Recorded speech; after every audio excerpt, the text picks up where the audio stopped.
Hello and welcome to the Southern Electric Group AGM 2022.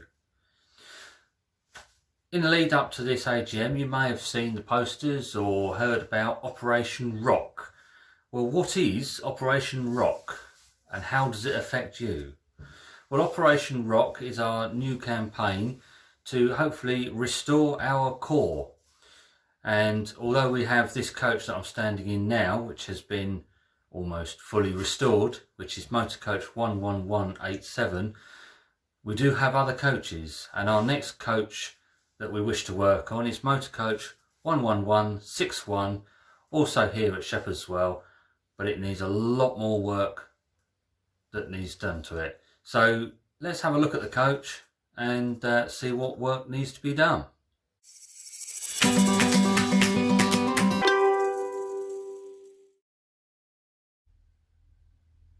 So here we have the driving cab of motor coach 61.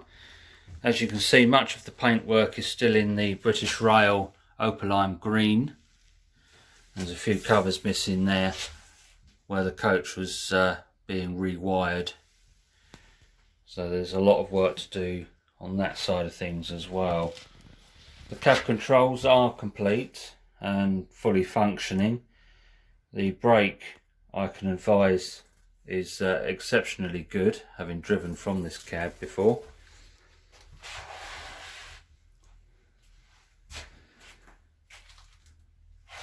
The black paint that you see is the original paint from the 1930s when the cab was painted black, and the darker green is from the early 1950s. So as you can see, there's a lot of work to do in here. This is the inside of the head code box that's recently been exchanged for roller blind type. And there's quite possibly a lot of work to be done to the timber frame that forms the structure of this coach. But as it's all hidden behind the panelling, we're not really sure until we start taking bits apart. Into the brake van, we can see that its appearance isn't too great, but if you start looking at the quality of the woodwork, most of it's not actually that bad until we get to the doors. We're in the process of changing the windows at the moment on the doors, and in the process we have seen that there's a lot of rotten timber. As we can see here, that's quite rotten, and when we start removing a lot of that to replace, we may or may not find that some of the structure of the door may need to be replaced as well. And same with those doors there.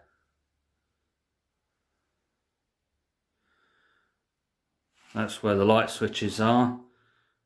Unfortunately, they don't work because the coach was part way through a rewire and it never got any further, so we don't really know how far that has been progressed.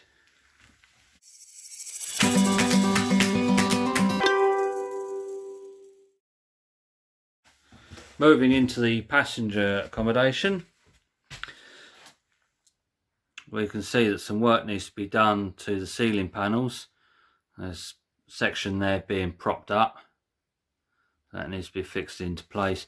But most of the ceiling panels have seen better days. There's some water damage there. That one's split in the middle there.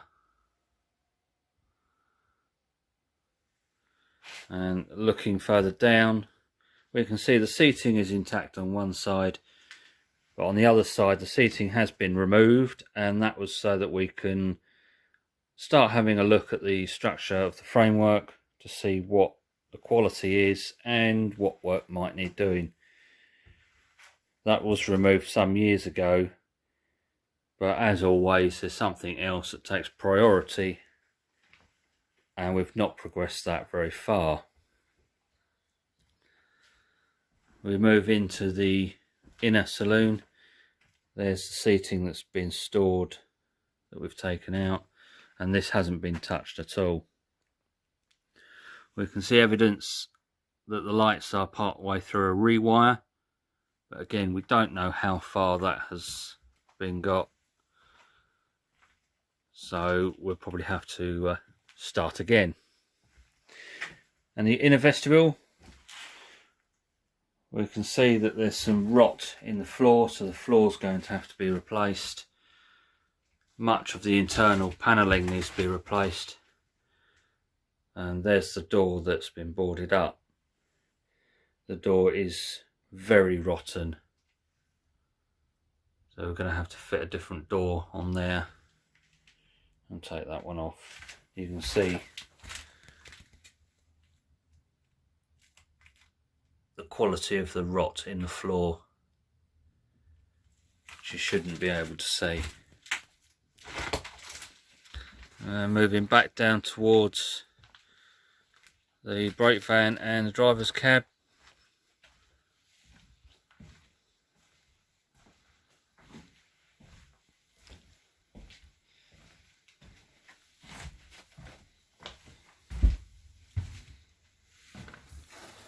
And here we are.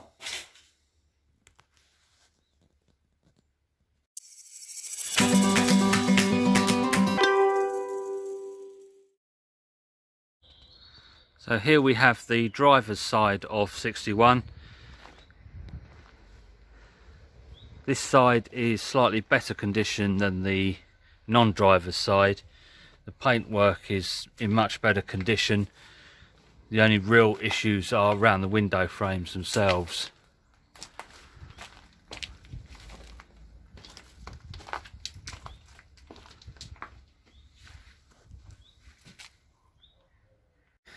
So this is the front driving cab of motor coach 11161. As you can see, the outside has recently been repainted and is looking rather smart.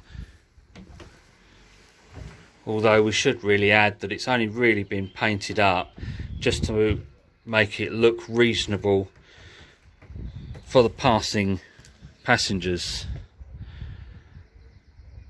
And there's the new head code box that we've put in, which is of the roller type, the stencil type having been significantly rusted and needed replacing. So we've removed that to be restored, put the roller blinds in. However, we don't have any roller blinds and the mechanism is seized up, so we've just painted that black. But if you start looking rather closely, you'll see significant areas of rust and rot in both the metalwork and the woodwork. And until we start removing panels, we don't really know what the quality is like. Okay, so here we have the non-driver's side of motor coach 61. The general appearance from the cab front isn't too bad, but the further you go along, the more it deteriorates.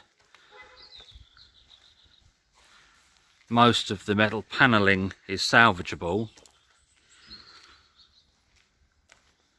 but it's the condition of the frame underneath, and then you've got the odd area where it's completely disintegrated, like there. And then we have the last passenger door at the inner end is in very poor condition and needs total replacement, so we can rebuild the door.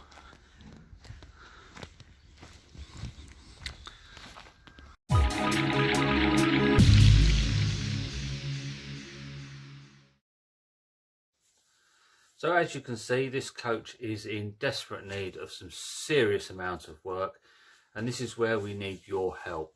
What we really need is somebody who has the time, who can look into various sources of funding, whether it be application of grants, sponsorship, or just old-fashioned general fundraising. Every penny counts. We're going to need a lot of pennies, a lot of pounds. but we need somebody to help us raise that money. Myself and the rest of the preservation team, we're already working flat out trying to just maintain the stock that we have in serviceable condition. So we really need new people to come along and help fundraise. Once we get a decent amount of money in the bank accounts, then we could perhaps look about contracting out some of the more technical work that we can't do on site. So I'd like to ask everyone to please consider what time you may have, what skills you may have, and then think about coming to join us, tapping into all that funding that's out there, and see what we can achieve.